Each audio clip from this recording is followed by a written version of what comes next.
for the place where they call Obibi Ogberuru, for Ihite Oweřre, for Olo, Obi small thing o. Something dey happen for inside that village wey be say the village itself they no fit bring the evidence of things wey dey happen come show us say abeg o make una help us talk make people know wetin dey go on for inside that area. They say the youth for inside this place for this Obibi Ogberuru, the youth wey dey for there, all of them don japa comot, everybody don run comot for the village. Wetin be the problem wey dey happen for there? Because of these things wey dey happen for inside Imo State, na they say the Nigerian army now use that opportunity, they enter inside that area. This video wey I go show you now, this guy na person wey dey hustle, wey dey do all kinds of job for their family to eat. According to the information and eyewitnesses wey dey there, they say this guy na so Nigerian army go carry them, they dey tree. When they carry am, the family dey shout say, this guy yo na palm wine tree na im dey cut o, dey feed us, abeg make una leave am for us. They carry them enter inside bush, go kpai them for there and leave their body for inside that bush. This na wetin dey happen for Imo State. We are asking, why are the governor of Imo State, Hope Uzodinma, buying the youth for Imo State? What is happening? I think if somebody do something, they will carry the person go court, go find out whether they guilty or not before they go buy am. Why are they buying the youth, innocent youth? If you have problem with anybody, go and look for the people that they have problem with and leave the innocent youth alone. I'm going to show you the video, and I'm also going to play you the voice recordings of the brother and the families of these people. May you hear and see wetin dey happen for inside Imo State. Watch the video the moment they go the place where they dump these guys for inside that place. In case of you no see am well, na because of Facebook wahala. However, let us still try whether they go fit leave this video more and fit watch am. So stay tuned and watch this. Don't forget say still dey for blabbergist. Please watch this video. I'm going to play the next voice where they send come so that you go know wetin dey happen for that area. This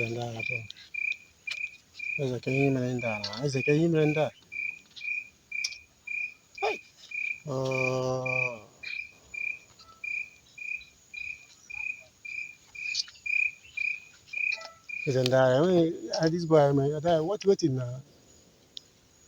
Hi, good now. From KKC this morning, put her across. Not the big those boys in the school to put across on. India, me, Menaro. Government Imo State, Buddha boys Imo State to do. They're going to waste to touch this boy, like this boy is a this boy is a pretty that on a blue or a family.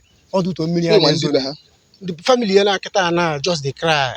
Okay, the family am I got about good. I'm an able, but they don't say they don't kill a man able to go and let me what I can at this one at half. I want you Obibi. Adema ebo Chineke kalamacho ezima puliche igbo disameji mnaka na ebe ahi n'ugbu a na enweta onwe gị. Ma oge ụfọdụ anyị na-ekwu okwu ihe ndị uwe ojii ma ọ ndị agha na-eme ya dịka o nwere onye anyị hụrụ na-ekwuye onwe onye anyị hụrụ na-ekwuye kama na ihe anyị na-ekwu ọkachasị ihe gbasara human rights violation, anyị na-ekwuye na-ekwushi ike na onweghị onye nwere the right to carry out any extrajudicial killing, whether more killing of the security or killing of individuals or civilians. Nobody has that right. When you don't have that right. Now, I want to see from Obibi Ogberuru, Ihite where no Olo, Council Olo nke State Imo. Media. It's a very quiet community, but things are happening inside the villages. Nimo Olo, anya de hawe. Unless Mondo Bikwere to call me and tell me because as I'm talking to you right now, Ebubago kanokwanolo na pampampa. Ebubago kanokwanolo. Ndiami kanokwanolo. They are now using the insecurity around that area. They waste the life of the people. They waste the life of the youth. I will post the video at the comment section because I can't post that video here. But if you get a comment section, get that video. Click and watch exactly what is happening. Eburunde youth abani mo hababuha. Eburunde youth abani mo hababuha. Onwe hizi ihe na aga aga n'obodo ahụ.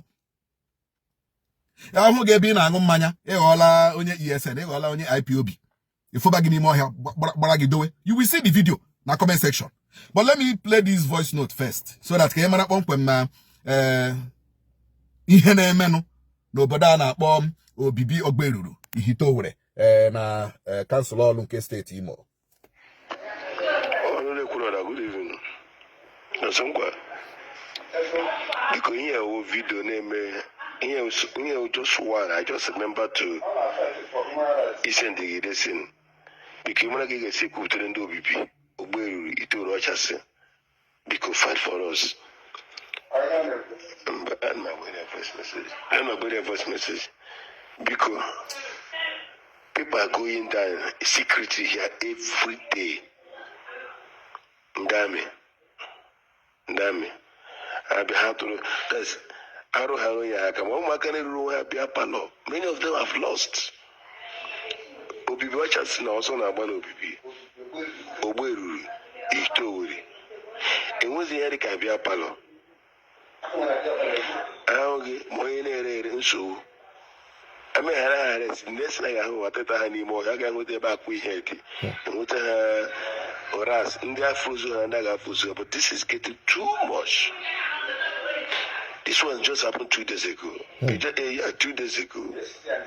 Yesterday, I mean, they broke one year, cable year. I'm happy, Korea. The next thing as I say, Buroya, and I get walk far. Please, I am my hammer hope was at the man. I am about Zulu, I know you are fighting for justice. Please fight for the justice of people. I just say, hammer is so much. Some of our bush, he can't even village some of our bush. He not who so matters. Hey, God. Mandega Wumbo. It's happening in Obibi Ogberuru Ihite Oweřre. I don't know the crime we committed. Ogberuru Ihite Oweřre, no local government. You understand? Close to the Israel, it says, but criminal about Israel, but the main thing inside and don't know autonomies and they had I kill an dance in the tone of governors. You know, you can't just. Odemma, ihe anyị na-ekwu bụrụ na ọ dị mkpa na ndị eze ọdịnala ama m na Obibi Ogberuru Ihite Oweřre ma Ihite ọchasị nwere eze ọdịnala. I know they have a traditional ruler. Traditional ruler ahụ ọ ga-ekwu na ọ maghị ihe mega n'obodo ya? No, traditional ruler na ndị amị na-egbu ndị beye na-egbu ndị ọ na-achị ọ ga-asị na ọ dị ha wee? No, but because you want to dance, you want to be in the good book of the governor, you want to be in the book of the governor, you chọrọ ka gị na governor hapụ inwe issue, you chọrọ ka hapụ ịnapụ gị mkpara eze ahụ na ndụ ụmụaka ndị a na-egbu. Kedu ka ibe mkpara eze ahụ ị chọrọ ichekwa na kedu ka ibe? As a traditional ruler you are. Ndị military abata may their community, and I know ndị military ndị ahụ ndị Igbo ha abata dị a na-egbuchi ndị youth gị gba nkịta as a traditional ruler because you want to be in the good book of the governor. So we are calling upon the international community, United Nations organizations, Amnesty International, international human rights organizations. We know that such a thing is happening. So we are calling upon the international community to wait. This government more poor. To amankie. International community make this government more to amankie. Watch the video at the comment section. Thank you very much. Share this video, please. Share it and also share the video and the killing of the youth. I get posted at the comment section. The only good thing where you go do for here is to share this video to every group you are. Share this video to every platform you belong to so that people go know wetin dey happen. Please, I am going to add a WhatsApp number in my bio so that anytime you feel something and you want us to talk about it, please do not forget to take that WhatsApp number and message us what the evidence, the things you gather that is happening, because our people they go every day and nobody is talking about it. I want you also to remember to send me a direct message here on Facebook. You have access to send me a direct message. We are going to reply to you, because this thing has been going on for a very long time. Thank God for them to contact our brother wey dey call Nsonkwa. Na him come bring this information, come outside to our notice, say see wetin dey happen o. My people are going every day. Please share this video.